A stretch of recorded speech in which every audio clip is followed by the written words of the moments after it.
In this video, I'm going to throw everyone for a loop, and I'm going to take a look back at one of my favorite childhood TV shows, The Wonder Years.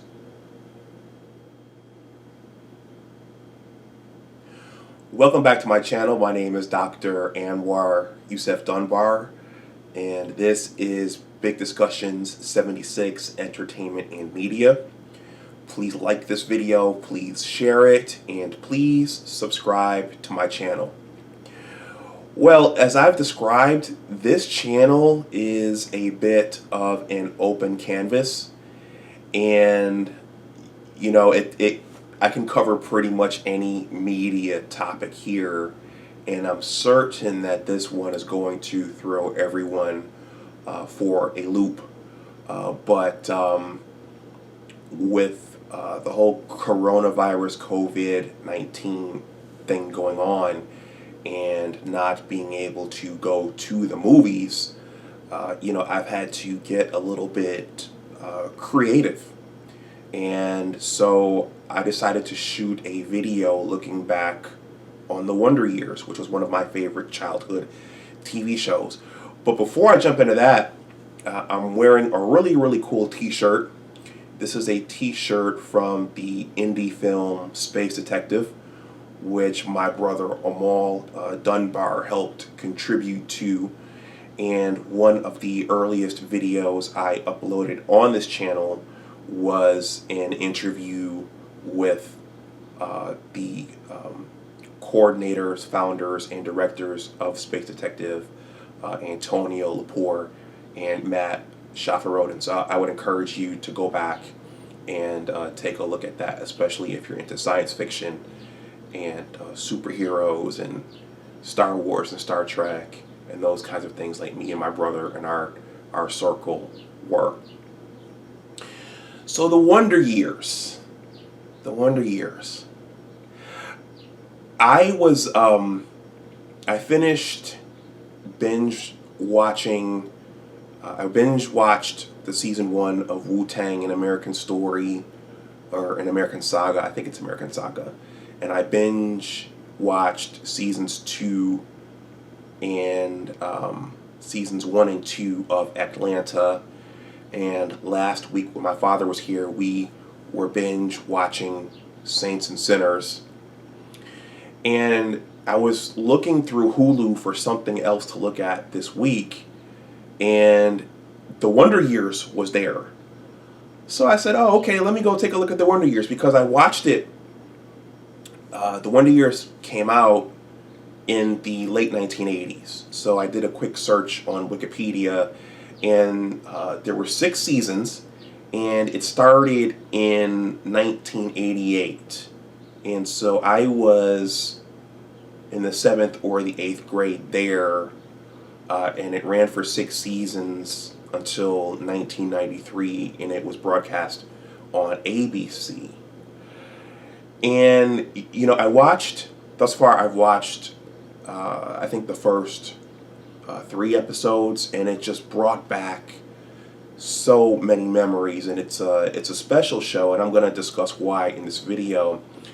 And one of the things I noticed immediately was that the opening theme, while it is the same, they changed it. So the opening theme, with a little help from my friends by Joe Cocker, is the same song, but they used a different artist. So I don't know if there was some sort of royalty thing or copyright infringement, but they changed that. And I was expecting to hear Joe Cocker's scratchy, I think it's baritone voice, but it's someone else's voice. And there's something very distinct about Joe Cocker's voice, and there's something very distinct about the way he sung that song, that when you marry it with the show, it made it very, very distinct. And I'm not a child of the 60s. I'm a Gen Xer, a late Gen Xer. I was born in the 70s. But again, hearing that song along with the show was a perfect marriage, and it's kind of not the same hearing whoever is singing this new rendition, or who's ever singing the rendition that's on Hulu now. It's kind of not the same, but I enjoyed the Joe Cocker version that much that I went ahead and I downloaded it into my iTunes library. So I have that Joe Cocker version in my iTunes library, and that show was based in the 1960s, the late 1960s, and there are so many iconic songs. That show was just a perfect marriage of story and era and song. So The Wonder Years was one of my favorite childhood shows, and it starred Fred Savage and Danica McKellar. Fred Savage played Kevin Arnold, and Danica McKellar played Winnie Cooper, who was the girl down the street, and it followed them up through high school. So we got to see them all grow up, not just Kevin, but also his best friend, Paul Pfeiffer, and we got to see all of the unique middle school and high school interactions with other kids at the school, such as I think Winnie had a childhood romance with Kirk McCrae. And of course, there were all these different dynamics with Kevin and all these different love triangles with Winnie and Becky Slater. And there was a nerdy girl named Margaret Farquhar. And before I go on, just there were so many significances to these characters, because that age is when you first start liking girls and girls first start liking boys, and we're not who we grow up to be. So we're kind of judging each other based upon who we are at that time. Some of us are awkward, some of us mature more quickly, some of us mature more slowly, some of us are fat, some of us are awkward. And that Margaret Farquhar character was a bit of a nerd. And at the end of that episode, she liked Kevin. And at the end of that episode, I remember Kevin saying she became this very highly accomplished scientist or faculty, and she went on to have 5 to 6 kids. And he looked back at her and said, what, I treated her like this, but she went on to become a good catch. And how many of us have that story in our lives about our peers that we knew in that junior high, adolescent, puberty age? So it was one of my favorite shows. And I'm not going to name off all of the other actors because I didn't write them all down. But it aired in the late 80s. And I think that one of the reasons why it was significant for me is because I was kind of in that same age group that Kevin Arnold was in at that time. So I very much identified with that character and what that character was going through in terms of just discovering the world and learning to navigate the world and those kinds of things. And it was a narrative, and I've always loved narratives like The Shawshank Redemption. And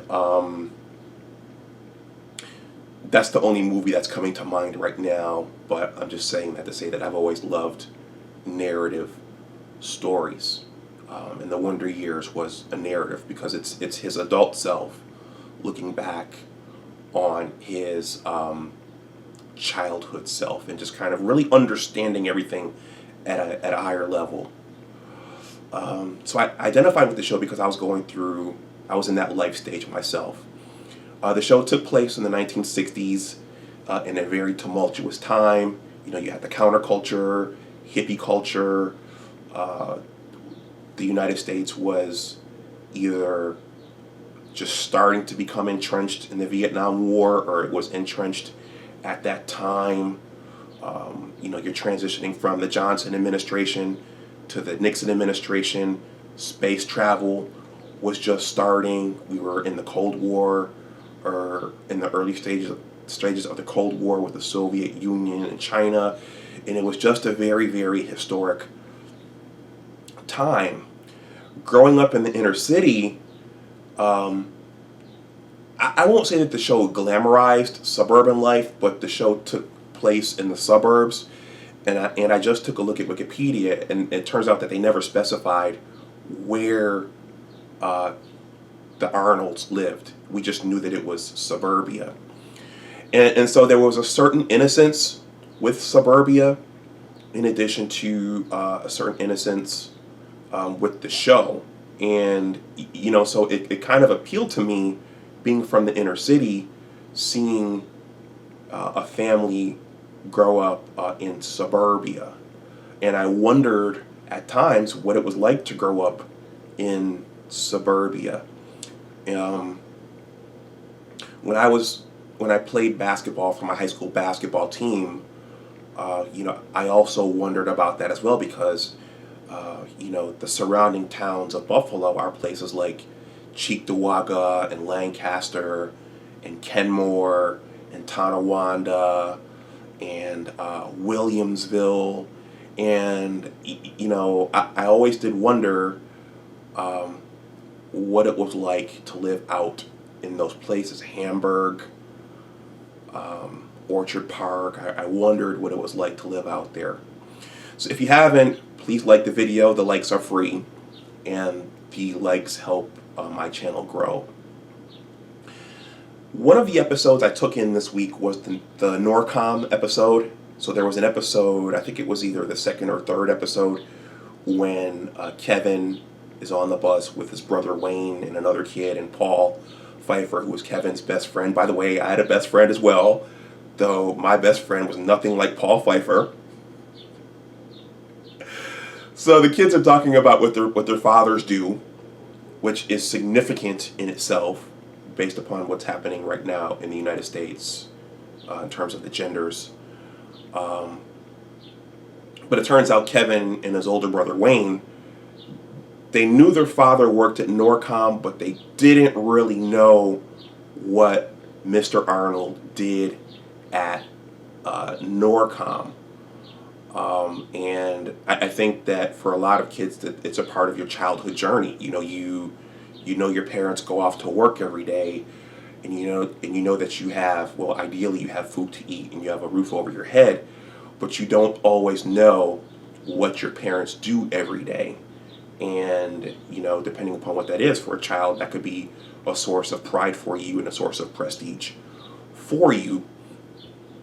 And so in the episode, Kevin comes home and he asks his mom, what does Dad do every day? And she says, well, he works for Norcom. And there's a vagueness to it.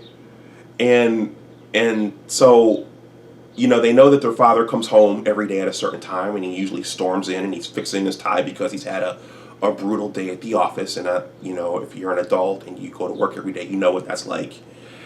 And, Mr. Arnold, Jack Arnold, he's your stereotypical dad who has to go and sit in front of the TV every night and decompress in either watching sports or something else. And in that episode, Kevin walks into that living room and says his dad's sitting there by himself. His mom knows to leave him alone. And he walks in and he says, Dad, what do you do every day? And his dad's just focused on the TV, trying to decompress from his work day. And he's like, Dad, what do you do every day? He says, well, I work in Norcom, and why do you want to know this? And then he kind of gives Kevin the cold shoulder, and Kevin kind of goes to his room crying. And then, Norma, the wife, she kind of talks to Jack and says, well, he just wants to know what you do. And so Jack goes into the room, says to his son, why don't you come to work with me tomorrow, and you can see what I do at Norcom every day. And I think Norcom ends up being some sort of industrial company, perhaps supplying supplies or weapons to the military. And so Kevin gets to go to Norcom with his father, and he gets to sit in his office, and he gets to see his co-workers, and he gets to see his father get chewed out, and he gets to see why his father sometimes comes home in a shitty mood. And he has this bonding moment with his father, where his father shares, this job that I do is not always what I wanted to do. And as a child, I dreamed of being I believe a captain of a ship and sailing the seas. But things happen. I met your mom in college. One thing led to another. I got a job on the dock, and I wound up here. And obviously at some point he had 3 children, so he had to think about providing for those 3 children. And a lot of adults, I'm not a father right now myself, but that ends up being the thing. We have these dreams as children, and then life leads us a certain place, and then once you have the children, your job now becomes a parent and a breadwinner and a protector and a provider. And he actually told Kevin that, I think, when he was trying to watch TV. He said, I go off to work every day so I can feed you kids. And he said it, again, he was decompressing from his job, but I think that very much conveyed what he was feeling as a parent and what parents feel, that I don't necessarily like this job, this shitty job, that is not what I dreamed of doing, but I have this responsibility now to take care of you all and to feed and clothe you all. So this is what I do every day. So it's a very layered show. That was a very layered episode, and it just spoke to me in several different ways. And so Kevin got to see why dad came home miserable, on a daily basis, and what his daily grind was like. Other memorable shows and themes, the first episode, Winnie's older brother, Brian Cooper, gets sent to Vietnam, and he dies, like a lot of young men died during that war. And we only see Brian Cooper briefly, and we see him, he's working on a car, and Wayne, Kevin's older brother Wayne, is beating him up and bullying him like he does throughout the show. And Wayne is his mischievous older brother, and that's part of what makes the show fun, is seeing Kevin interact with Wayne and those kinds of things. And Wayne is bullying, and he's beating up Kevin in the street when they're playing touch football. And that's when we first see Winnie. She's got the nerdy glasses on, and she later turns into a little hot girl. But while Wayne is beating up Kevin, all of a sudden this voice says, "Wayne, knock it off, or else I'm going to do that to you." And the camera goes to Winnie's older brother, Brian, who's working on his car. He's smoking a cigarette. Your stereotypical young white male with a t-shirt in the 1960s, in jeans, and, your James Dean, cool kid. And you could see that he's kind of a layer of protection for Kevin against his older brother, Wayne.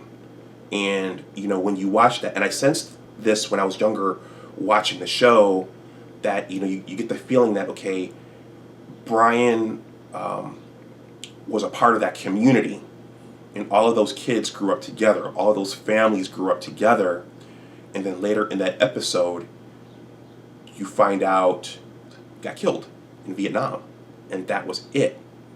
And just like that, a person who had been there for, Winnie's entire childhood, for Kevin's entire childhood, he was gone. He was never going to be seen working on his car again, and that was it. His life was over. That's a person from that family taken away, a person from that community taken away. And that's what a lot of families went through during the Vietnam War. And no one ever really knew why those kids were dying over there.